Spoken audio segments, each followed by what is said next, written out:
carnival appeared overnight. No trucks, no sound, just lights blooming through the fog like living fire. By morning, the town celebrated its arrival, calling it a miracle. But Eli felt something wrong beneath the laughter. The music stuttered, the mirrors rippled, and sometimes he heard his name whispered in the rain. As night deepened, the lights grew brighter, hungrier. People vanished, their names forgotten as if they'd never lived. Now standing before the glowing tents, Eli realizes the truth. The carnival didn't come to entertain. It came to remember, and tonight, it remembers him. The town was small, the kind where everyone's face was familiar, but to me, it felt like stepping into a paused moment in time. As the car rolled through the narrow streets, the sun dipped low, casting long shadows that stretched lazily across cracked sidewalks and chipped paint. My mother kept her eyes on the road, her hands tight on the steering wheel, her jaw clenched in a way that told me she was holding back more than just nerves. I stared out the window, searching for the place we were to call home, but something else caught my eye, a glow from the outskirts, a flicker of lights too bright and too constant to be anything but a carnival. It was strange, that carnival. It wasn't like the traveling shows I'd heard about at school, the ones that packed up and left by dawn. This one seemed rooted like a bad seed in the edge of town, its tents and rides standing stubbornly against the encroaching dusk. The laughter and music spilled out beyond the gates, swirling through the air with an odd mix of charm and menace. Crowds drifted in like moths to a flame, their faces lit with anticipation and delight. But I could see beneath the glimmer, a shadow lurking just beyond the funhouse mirrors and spinning carousels. My mother volunteered little as we drove past. "It's just a carnival," she said softly, but her voice didn't carry the comfort it was meant to. I caught the way her eyes flicked to the glowing tents, the way her fingers tightened on the steering wheel in a silent warning. I wanted to ask her what she knew, but the words stuck in my throat. We pulled up in front of our new home, a small, weather-worn house with peeling paint and a yard overgrown with weeds. The carnival's laughter seemed to follow us, a low hum that wrapped around the house like a persistent fog.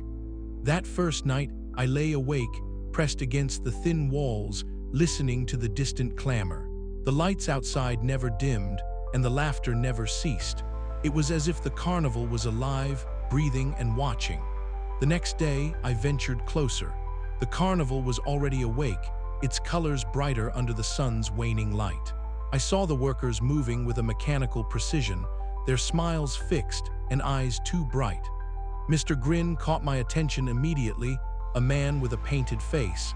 His grin stretched wide and permanent, a smile that didn't quite reach his eyes. He called out to the arriving crowd with a voice smooth and inviting, but there was something in his gaze that made me shiver. I wanted to look away, but my feet stayed rooted as I watched him lure people inside. I wandered the edges of the carnival, noting tiny oddities. A game rigged so no one won, a carousel horse's eyes that seemed to follow me, the faint smell of something metallic and sour beneath the sugary scent of cotton candy. No one else seemed to notice, or if they did, they didn't care. The townsfolk welcomed the carnival like a familiar friend, but to me, it felt like a cage. That night, the laughter returned, echoing through the empty streets and into my dreams. I dreamed of twisted mirrors, of faces melting into shadows, of hands reaching out from the funhouse walls. I woke gasping, my heart pounding. The carnival was no ordinary place. It was something else, something hungry, patient, and eternal. As I lay there, the question burned in my mind, why does this carnival never leave? What secret did it hide behind its laughter and lights? I knew then that I couldn't turn away, not if I wanted to find the truth, and maybe, just maybe, find a way to escape its grasp. But even as the dawn crept in through the curtains, bathing the room in cold light, the carnival's glow never faded. It waited, watching, laughing beneath the surface of the town's quiet facade. And so did I. The sun dipped low behind the ragged rooftops of the small town as Eli and his mother approached the carnival. Even from a distance, the carnival's lights spilled a kaleidoscope of colors into the twilight, casting a surreal glow that seemed both inviting and unnerving. Eli's footsteps slowed as he caught sight of the towering Ferris wheel, its blinking bulbs pulsing like a heartbeat against the darkening sky. But unlike any fair he'd ever known, this carnival didn't look ready to pack up and move on. It was permanent, a fixture etched into the edge of town like a stubborn scar. "Come on, Eli," his mother said softly, tugging at his sleeve. "Let's just have a quick look. It might be fun." Eli nodded, but his eyes stayed fixed on the carnival's entrance arch, a grotesque archway shaped like a laughing clown's mouth, its painted teeth chipped and yellowed. The laughter spilling from beyond was loud and constant, but to Eli, it sounded hollow, stretched thin like a worn-out tape loop. He swallowed his unease and stepped beneath the arch. The air inside was thick, with the mingling scents of popcorn, cotton candy, and something else, something metallic and sour that made Eli wrinkle his nose.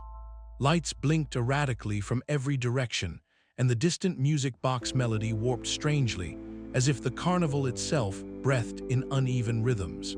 From the shadows near the carousel, a figure emerged.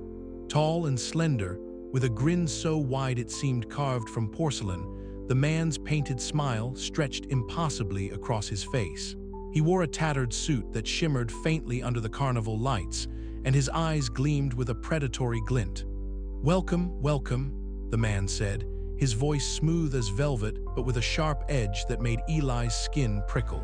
"I'm Mr. Grin, at your service, here to make your dreams come true or your nightmares too. What'll it be, young traveler?" Eli hesitated, studying the man's face. The smile didn't reach his eyes. "I'm just looking around," Eli replied cautiously. "Oh, but looking is the first step to seeing, and seeing, well, that's a whole different game," Mr. Grin said, stepping closer. "Careful what you wish for here. Things aren't always as they appear." Before Eli could respond, a voice drifted to them from a nearby tent. It was soft but carried an unmistakable weight, cutting through the carnival's raucous noise like a whisper in a storm. "Beware the laughter that hides the hunger." Eli turned toward the tent, curiosity flickering inside him.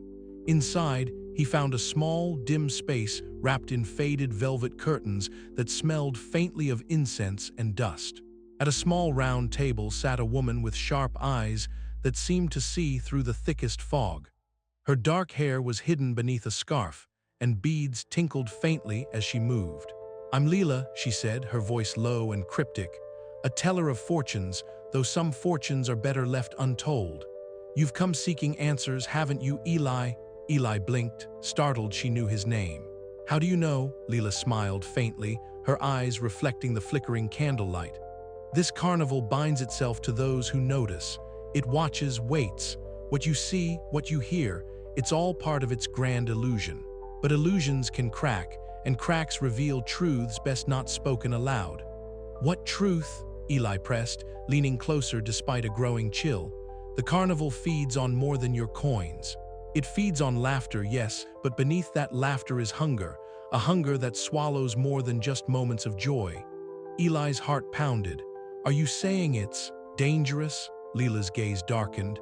"Dangerous, it's eternal. It never leaves because it cannot. It's cursed to feed, and in feeding it traps souls. Beware the smile that stretches too wide, the laughter that never ceases." Eli swallowed hard, the noise of the carnival suddenly feeling too loud, too manic. He stepped back, the candlelight flickering violently as if in warning. Outside, laughter bubbled up like a sinister tide, washing over the crowd of visitors who danced and played, oblivious or unwilling to see the darkness beneath. Eli's eyes scanned the faces, some joyful, many distracted, a few with flickers of unease. Mr. Grin reappeared, his smile broader, eyes narrowing. "Enjoying the show? Remember, every smile has a cost." Eli's chest tightened. The carnival was no ordinary fair, and the warnings hidden beneath its bright facade were growing harder to ignore. As he moved away, the shadows seemed to lengthen, reaching for him with silent fingers. That night, as Eli lay awake in his new room, the laughter echoed in his mind, a haunting melody that promised mirth and menace in equal measure.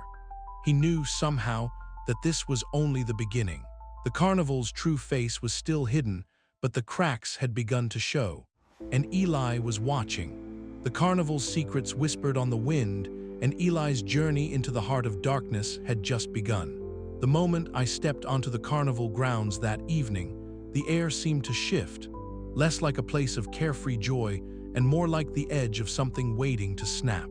But then Tommy appeared, bounding toward me with that reckless grin only a boy half my age could wear. I first saw him near the rickety wooden bridge that arched over a murky pond, the carnival lights splintering across the water's surface like fractured glass. He was laughing, the sound pure and untainted, and for a second I almost convinced myself that maybe this place wasn't all shadows and whispers. "Hey, you new here, right?" Tommy asked, his freckles dancing in the glow of the neon signs. I nodded, feeling the weight of my unease pressed against the warm pulse of his enthusiasm. It was strange, how his energy filled the space like sunlight creeping through a cracked window, but even then I noticed it, the way the laughter around us sometimes felt too sharp, too forced, like a blade hidden beneath the carnival's colorful veneer. We crossed the bridge together, the wood creaking beneath our feet, and Tommy launched into stories about his favorite rides. The Ferris wheel that never stopped turning, the hall of mirrors that twisted reflections until you barely recognized yourself. His eyes sparkled with genuine delight, and I wanted to believe, to share in that joy. Yet every now and then, my gaze flicked to the edges of the crowd, where shadows seemed to cling with unnatural persistence. That's when I saw her, Mara. She was standing near the carousel, her pale face framed by dark, tangled hair. The faded carnival makeup on her cheeks was cracked like old paint, and her eyes, those eyes, held a weariness that seemed to consume her from the inside out. She watched me with a cautious intensity, her lips pressed into a thin line. When our eyes met, she gave a barely perceptible nod, a silent warning that sent a shiver racing down my spine. "Careful," I imagined her voice echoing, though she said nothing aloud. I wanted to ask why she was so wary, but words caught in my throat. Instead, I followed Tommy deeper into the carnival's heart, where the noise swelled into a chaotic symphony of laughter, music, and the distant roar of rides. We stopped at a game stall where the air smelled of caramel and dust, and Tommy eagerly grabbed a handful of tickets, pulling me along to try our luck. But even in the midst of the revelry, I couldn't shake the feeling that something was wrong. I noticed visitors frozen mid-laughter, their eyes glassy and unblinking, as if caught in the carnival's spell. Behind them, the twins moved silently, their painted faces masks of eerie silence, watching us with a lingering menace that no child should ever see. "Did you see that?" I whispered to Tommy, but he just grinned and shook his head, dismissing my concern. It was as if the carnival fed on more than just coins and thrills. It fed on attention, on fear, on something deeper and darker. And I was beginning to understand that Tommy, with all his innocence, was walking right into the jaws of that hunger. Later, as the night deepened and the crowds thinned, Mara approached me quietly. Her voice was barely above a whisper, rough and cracked like old parchment. "You're not like the others," she said. "You see what they don't. Be careful, Eli. This carnival, it's alive in ways you can't imagine." Her words settled over me like a cold fog, chilling but also strangely comforting. For the first time since arriving, I felt I wasn't alone in this place of twisted lights and hidden shadows. But the friendship with Tommy complicated everything. He was my tether to normalcy, the reminder that laughter could still be real. Yet with every smile, every shared secret, the carnival's hunger grew sharper in my mind. I knew I had to protect him, even if it meant dragging him into the darkness I was only beginning to see. That night, as the carnival's distorted music played on, I stood at the edge of the shadows, caught between the desire for friendship and the rising tide of dread. Mara's warning echoed in my ears, mingling with the distant, hollow laughter that seemed to promise no escape. And I realized that beneath the carnival lights, nothing was as it seemed, especially the smiles around me. The game was just beginning, and I wasn't sure if I was ready to play. The carnival's pulse was relentless, a heartbeat that throbbed beneath the surface of every calliope tune and every flash of neon. Tommy dragged me from ride to ride, his energy infectious, his laughter a brief reprieve from the gnawing suspicion that clung to my skin. We rode the tilt-a-whirl until the world blurred into a dizzy whirl of color and sound, and for a time, I forgot the shadows lurking just beyond the glow. But the shadows never truly left. At the Hall of Mirrors, the reflections twisted and morphed, showing not only our distorted images, but fleeting glimpses of faces I didn't recognize. Faces frozen in silent screams, eyes pleading for escape. I blinked and they vanished, leaving only my own wide-eyed reflection staring back. Tommy laughed, oblivious. "Cool, huh?" he said. A chill crawled up my spine. I wanted to tell him, to warn him, but the words stuck like thorns in my throat. Instead, I kept my eyes peeled, watching as Mara trailed just out of sight, her gaze sharp, her presence a fragile shield against the carnival's encroaching darkness. The night deepened, and the carnival's laughter grew hollower, more strained. I caught glimpses of the visitors, some smiling too wide, some moving too stiffly, others caught in moments of eerie stillness, their eyes glassy and vacant. The twins appeared and disappeared like phantoms, their silent presence a constant reminder that we were never truly alone. By the time we reached the edge of the grounds, the first hints of dawn were brushing the sky with pale light. Tommy yawned, tired but still smiling, unaware of the growing storm beneath the carnival's bright facade. "Same time tomorrow?" he asked eagerly. I hesitated. Could I protect him? Could I unravel the carnival's terrible secret before it was too late? Mara's warning echoed in my mind, and I knew the night had only just begun to reveal its true horrors. The carnival was watching, and it was hungry. The night crept over the town like a slow, suffocating fog, and Eli found himself once again drawn toward the carnival's glowing perimeter. The air was thick with the scent of caramelized sugar, popcorn, and something else, something metallic and faintly coppery that tugged at the back of his throat. The laughter floated on the breeze, light and carefree to the casual ear, but to Eli, it rang hollow and strange, like a laugh with no soul behind it. He wandered the edge of the carnival grounds, his eyes scanning the vibrant chaos of spinning rides and flashing lights. The carousel spun lazily, its painted horses frozen in mid-leap beneath the flickering bulbs. Children's screams of delight mingled with the clatter of game booths and the distant hum of a calliope. Yet beneath it all, Eli felt the quiet pulse of something darker.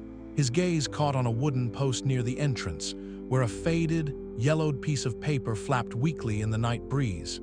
Curious, he stepped closer and reached out, peeling it free. The paper was a missing person flyer, worn and stained, its edges torn and curled. A photo showed a young boy, no older than Tommy, with wide eyes and a hopeful smile that now seemed painfully out of place. Eli's heart thudded painfully in his chest. He scanned the text, name, date of disappearance, last seen near the carnival. The dates stretched back years, yet the flyer was fresh enough to suggest constant replacement, as if the town was trapped in a loop of loss. A sudden rustle behind him made Eli spin around. Mara stood in the shadows, her pale face half hidden beneath a tangle of dark hair. Her carnival makeup was cracked and faded, the bright colors dulled by time and sorrow. "Found one of those, huh?" she whispered, voice rough but urgent. Eli nodded, clutching the flyer. "How many are there? How many have disappeared?" Mara's eyes flickered with pain. "Too many. The carnival, it doesn't want money. It feeds on more than that. Souls, maybe, life itself. You don't want to get too close." "But why? How?" Eli demanded, shaking off the cold creeping up his spine. She hesitated, glancing nervously over her shoulder. "It's hunger. Endless, insatiable. The carnival is alive in a way you don't understand. It traps people, feeds on them, and keeps the town under its spell." Eli swallowed hard, the weight of her words settling over him like a shroud. He thought of Tommy, laughing just days before, bright and full of life. Had he too been marked? Determined not to let fear paralyze him, Eli pressed Mara for more, but she only shook her head. "Be careful, Eli, the carnival watches. It doesn't like to be disturbed." As Mara slipped away into the shadows, Eli turned back toward the heart of the carnival. The laughter from the Ferris wheel drifted to him again, but this time, the faces of the riders looked different, distorted, stretched into grotesque masks of joy that seemed to shift and dissolve into the darkness. His breath hitched. The carnival's charm was a lie, a shimmering veil hiding a ravenous maw beneath. Eli's resolve hardened. He would find out the truth, no matter the cost. But as he stepped deeper into the carnival's glow, a silent, gnawing hunger seemed to reach out for him from the shadows, waiting patiently to claim its next visitor. The night was far from over, and the carnival's laughter was only just beginning to echo. The night air was thick with the scent of popcorn and spun sugar, but beneath those sweet aromas lay something more sour, more unsettling. Eli's footsteps crunched on the gravel as he approached the funhouse, its gaudy facade flickering with neon lights that buzzed and hummed with a strange, dissonant energy. The entrance was framed by a pair of grotesque clown faces, their painted smiles cracked and peeling, eyes that seemed to watch with a hunger that made Eli's skin crawl. He hesitated a moment, heart hammering against his ribs, but the pull of the carnival's secrets was too strong. With a deep breath, he stepped inside. The world shifted immediately. The cacophony of laughter and music faded into a hollow silence, swallowed by the warped glass and mirrors that lined the narrow corridors. Eli's reflection warped and stretched, his face twisting into nightmarish shapes that morphed with every step he took. One mirror showed him as a gaunt, hollow-eyed specter. Another reflected a monstrous grin that stretched impossibly wide. Each image seemed to mock him, to warn him. A cold shiver traced his spine as he pressed forward. At the entrance stood the twins. They were statuesque and silent, dressed in identical faded clown costumes that hung loosely from their slender frames. Their faces were painted white with red smiles and blue diamonds beneath their eyes, but the paint was cracked and chipped, revealing pale skin beneath. Their eyes, glassy and unblinking, locked onto Eli as if they could see straight through him. He tried to speak, but they gave no answer, only tilting their heads slightly in unison. Their presence was oppressive, the air thickening with an unseen menace. Eli swallowed hard and moved past them, heart pounding louder in his ears. Deeper into the funhouse, the mirrors became more sinister. Reflections no longer mimicked his movements perfectly. Instead, they showed flashes of other faces, ghostly, pale, eyes wide with terror. They flickered like dying embers in the glass, trapped behind the warped surfaces. Eli's breath caught. These were not illusions, they were echoes of the carnival's victims. A sudden voice broke the silence. "You see it now," Mara said, stepping out from the shadows. Her pale face was streaked with faded makeup, the bright reds and blues dulled to ghostly hues. Her dark hair hung in loose strands around her face, and her eyes held a mixture of weariness and warning. Eli turned sharply. "How long have you been here?" he asked, voice low. Mara's lips pressed into a thin line. "Longer than I care to remember. This place, it's a prison and a predator. It feeds on those who come, trapping their souls in reflections and shadows." "Why are you telling me this?" Eli asked, suspicion and hope warring inside him. "Because I don't want you to become one of them," she replied, stepping closer. "But you have to be careful. The carnival doesn't forgive curiosity." Eli swallowed the lump in his throat, the weight of her words settling heavy on his chest. Around them, the mirrors pulsed faintly, as if alive. The laughter outside was a distant echo, a twisted lullaby masking a monstrous hunger. He glanced back at the twins, who remained perfectly still, their eyes unblinking. The carnival's charm was a thin veil over something ancient and malevolent. "I'm going to find out the truth," Eli said quietly, determination hardening his voice. Mara gave a sad nod, her eyes flickering with a mix of fear and reluctant hope. "Then you'll need to trust no one but yourself and me." Together, they turned deeper into the funhouse's labyrinth, shadows lengthening and the mirrors whispering secrets Eli was only beginning to understand. The carnival's laughter was a mask, and beneath it was a hunger that would not be sated. As Eli stepped forward, the distorted reflections flickered, showing not just faces but scenes, moments of joy twisted into horror, laughter turning to screams. The carnival's true face was hidden behind illusions, but Eli was beginning to see through the veil, and the twins watched, silent sentinels of a nightmare that never ended. The funhouse door creaked behind him, sealing the outside world away. Eli knew that once he ventured further, there was no turning back. The carnival's secrets were alive, and they were hungry. His journey into the heart of darkness had only just begun. The corridors stretched endlessly, mirrors on every side reflecting fractured images. Eli's footsteps echoed hollowly, the distorted shapes around him shifting with each passing second. His reflection fractured into 1,000 shards, each one a glimpse into a nightmare he couldn't yet fully grasp. He stopped before a particularly warped mirror, where a woman's face appeared behind his own reflection. Her eyes were wide with terror, lips parted in a silent scream. The face flickered, replaced by another, an elderly man, his expression one of despair. Eli's chest tightened. These were the Carnival's prisoners, trapped between worlds, their souls caught in the gleaming glass. A faint shuffle behind him made Eli whirl around. Mara was standing there, her expression grim.